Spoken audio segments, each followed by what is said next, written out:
उन्होंने अर्जित किया कमा करके, अब वो सारा खत्म होने वाला था, बर्बाद होने वाला था। गांधी जी अब इसी चीज़ के लिए वो सत्याग्रह करना चाहते थे, और वही एकजुट करके जितने भी भारतीय थे 50-60 हज़ार उस वक्त उनकी तादाद हुआ करती थी नेटाल शहर में। तो वो हस्ताक्षर अभियान चला करके सरकार के समक्ष ये प्रस्ताव रखे हैं कि आपने जो कानून इन लोग के लिए बनाया ये बहुत बड़ा अन्याय है, सो आप ये कानून आप वापस लीजिए और इन कानून को रद्द कीजिए। आपको जब ज़रूरत थी तो आपने तो हिंदुस्तान से इनको बुलाया, इन्होंने अपनी मेहनत मजदूरी करके इतनी बड़ी अपना साम्राज्य बनाया या कुछ भी किया, तो अपने मेहनत से नहीं किया, आप फिर इसकी हक को क्यों छीन रहे हैं। तो गांधी जी इन सभी का नेता बने थे, और बन करके वो अपना प्रस्ताव उस वक्त उनको रखे। और जो सत्याग्रह, जो ये शब्द जो हम लोग सुनते हैं, तो सत्य के लिए आग्रह करना कि देखिए यही सत्य है, इसको आप मानिए कि ये पेपर है, ये पेन नहीं है। तो इसके लिए आग्रह कर रहे थे सत्याग्रह, सत्य के लिए हाथ जोड़ करके आग्रह करना कि आप हमारी बात को मानिए, आप इसे झुठलाइए मत, और इस कानून को आप रद्द कर दीजिए। ये कानून इस भलाई नहीं है इस कानून से इन लोगों का, क्योंकि आपने बुलाया और आज ये खुशी से अपने जीवन को बिता रहे हैं, तो आप इस तरह से अगर करिएगा तो ये तो बहुत दुख की बात है। गांधी जी अपना सत्याग्रह शुरुआत कर दिए थे, और 1907 वो समय था, कैलेंडर की तारीख हो रही थी जब वो सत्याग्रह किए। सत्याग्रह करने के बाद इतनी ज़्यादा तादाद में उनकी संख्या थी कि वहाँ के अंग्रेज को मानना पड़ा और वो कानून को रद्द करना पड़ा जो हिंदुस्तानियों के प्रति लाया गया था, उनके विरोध में, कि उनका हक को छीन लिया जाए। उस कानून में इतने ज़्यादा मतलब टैक्स की बात हो गई थी कि उनकी ज़मीन बिकने वाली थी। तो कमाई होगा नहीं, कमा रहे हैं 1 रुपया, टैक्स देना है 10 रुपया, तो कहाँ से देंगे। तो खाने पे भी आफत आन पड़ी थी। तो इसी चीज़ को लेकर के गांधी जी सत्याग्रह किए, और सत्याग्रह करके उन्होंने उस कानून को हटाया, और हटाने के बाद अपना रोल जो था उनके प्रति निभाया और कहानी को उन्होंने ख़त्म करवाया।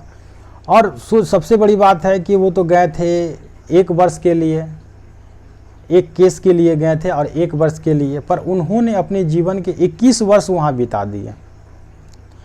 21 वर्ष बिताने के बाद पहली बार उनका मुलाकात जो उनके गुरुजी थे गोपाल कृष्ण गोखले, उनसे मुलाकात वहीं पे हुई थी, साउथ अफ्रीका में ही।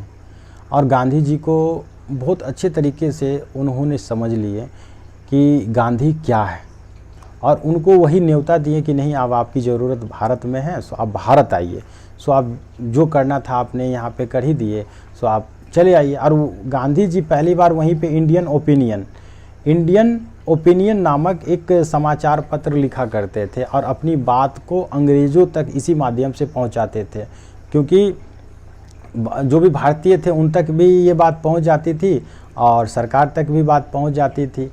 तो ये सब बात वहाँ पे अपना सत्याग्रह के माध्यम से वो कानून को वापस ख़त्म करवाएं, और अपना पहला सत्याग्रह वहाँ पे दक्षिण अफ्रीका में अपना कंप्लीट करवाएं, और 9 जनवरी 1915 को फिर उस धरती को छोड़ते हुए अपने वतन को वापस आ जाते हैं। और इसी 9 जनवरी 2001 से उनके आने की खुशी में भारतीय प्रवासी दिवस भारत सरकार के द्वारा प्रत्येक वर्ष 9 जनवरी को मनाया जाता है।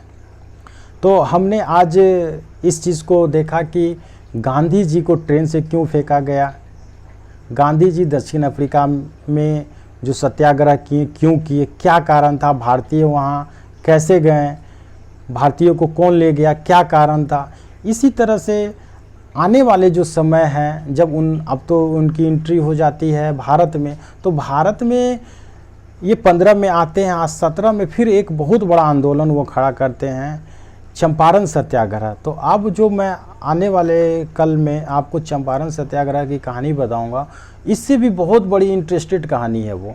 चंपारण की कहानी चंपारण से शुरुआत नहीं होती है, चंपारण की कहानी शुरुआत होती है पश्चिम बंगाल से, जो मैं वहाँ से आपको सुनाऊंगा कि क्या कारण था, वो नील का खेती क्यों मतलब इस चीज़ से किसान परेशान थे, अंग्रेज को क्या फ़ायदा था, किसान को क्या घाटा हुआ। जो राजकुमार शुक्ल क्या गांधी जी को बुलाने गए थे? नहीं, राजकुमार शुक्ल गांधी जी को बुलाने नहीं गए थे। राजकुमार शुक्ल किसी और व्यक्ति को बुलाने गए थे, अपना नेता किसी और को बनाना चाहते थे, पर उन्होंने मना किया। तब गांधी जी के समक्ष उन्होंने ये प्रस्ताव रखा। तो ये आने वाले जो वीडियो है उसमें मैं आप सभी के सामने वो कहानी को रखूँगा, और वो कहानी आप देखना ना भूलिएगा, बिल्कुल देखिएगा। वो कहानी बहुत ही अच्छे, एकदम रोमांच भरा हुआ है उस कहानी में।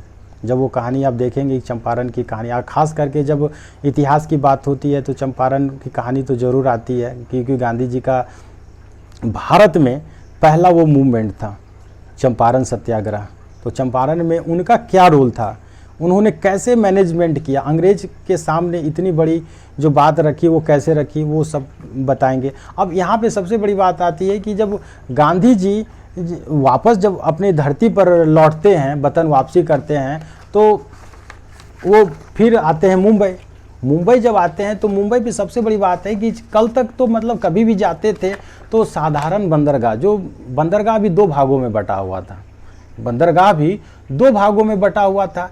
एक भाग होता था स्पेशल आदमी के लिए, वहाँ से जहाज़ खुलती थी, और एक होता था साधारण आदमी के लिए, जहाज़ खुली करती थी वहाँ से। तो अब जब एंट्री होने वाली थी तो अंग्रेज को पहले ही पता चल गया कि अरे वहाँ तो ये गांधी जी इस टाइप के काम किए हैं। तो उनका जहाज़ को स्पेशल मोड़ करके स्पेशल बंदरगाह पर वो उतारा गया था। 9 जनवरी 1915 को जब आए तो अरेबियन जहाज़ से आए, और अरेबियन जहाज़ से मुंबई के अपोलो बंदरगाह पर वो उतरे। कल तक तो साधारण बंदरगाह था, पर जब इतना बड़ा वो कारनामा किए तो कारनामा करने के बाद उनको अपोलो बंदरगाह पर उतारा गया, और उनके आने पे बहुत भव्य स्वागत उनका हुआ। इंडिया में बहुत बड़ा स्वागत हुआ, स्वागत समारोह हुआ, और अंग्रेज सरकार उसी वक्त से गांधी जी को हल्का में नहीं लेना चाहते थे। उनके प्रति बहुत सजग हो गए थे कि इतना बड़ा वहाँ पे वो ड्रामा किया, कहीं यहाँ पे न कर दे।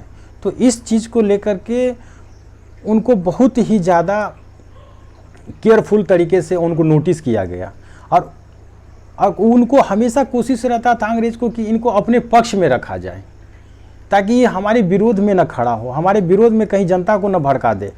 तो इस बात से बहुत ही ज़्यादा अंग्रेज सरकार चौकन्ना थी, और इसी के चक्कर में उनको क्या किया, केसरे हिंद की उपाधि दे डाली कि गांधी जी को खुश करके रखो, अपने पक्ष में रखो, ताकि कभी भी ये कोई बड़ा आंदोलन न खड़ा कर दे। अगर बड़ा आंदोलन खड़ा हो जाएगा तो फिर बहुत बड़ी दिक्कत बात हो जाएगी। तो ये मेन पॉइंट था। केसरे हिंद जो हम लोग जानते हैं, हम लोग पढ़े हैं कि उनको केसरे हिंद की उपाधि दी गई, तो कारण क्या था? तो इनको मुफ्त में ये चीज़ दे दी गई कि चलो आप कम से कम अंग्रेज सरकार से खुश रहें, अंग्रेज के विरोध में आप न बोले। तो हमेशा वो चाहते थे कि अपने फेवर में इस व्यक्ति को रखो, ताकि कहीं कोई ड्रामा न पैदा कर दे और कहीं फिर बोरिया बिस्तर बांध करके हमको यहाँ से जाना न पड़ जाए। तो इसलिए करके कभी भी गांधी जी को अंग्रेज़ सरकार अगर उनको पकड़ करके भी अगर जेल में भी डालती थी तो एकदम उनके लिए स्पेशल रहता था। ऐसा नहीं कोई काल कोठरी में उनको बंद कर दिया जाता था। बहुत ही अच्छे तरीक़ा से उनके साथ व्यवहार किया जाता था, क्योंकि वो देखने में जो भी थे पर उनका छवि बहुत बड़ी थी। क्योंकि ये इंडिया था, वो साउथ अफ्रीका नहीं था जो उनको ट्रेन से फेंक दिया गया। तो ये बहुत बड़े कद के लोग थे। अब सोचिए इतने बड़े कद के लोग हैं कि भारत सरकार के द्वारा जो जारी की जाती है note, reserve bank of India के द्वारा, शहीद होने के बाद भी उनका तस्वीर आज के डेट में उस छवि पर है, उस नोट पर उनका तस्वीर है। तो इससे साफ जाहिर होता है कि उनकी क्या स्थान होगा, क्या मायने रखते हैं वो। और ये तो आप भी जानते हैं कि ऐसा कोई न्यायालय और ऐसा कोई कार्यालय न हो जहाँ पे महात्मा गांधी की छवि न हो। तो चलिए इस तरह से इस कहानी को यहीं पे समाप्त करते हैं, और फिर आने वाले समय में आपको चंपारण की कहानी मैं बताऊंगा कि चंपारण की कहानी, और इसी तरह जितने भी कहानियाँ हैं, जितने भी शहीद हुए हैं, उन सारे फ्रीडम फाइटर की कहानी को मैं रखूँगा, उनकी जीवनी को बताऊँगा कि उन्होंने कैसे कैसे अपने जीवन में कदम उठाए, क्या क्या किए। तब तक के लिए नमस्कार, जय हिंद, जय भारत।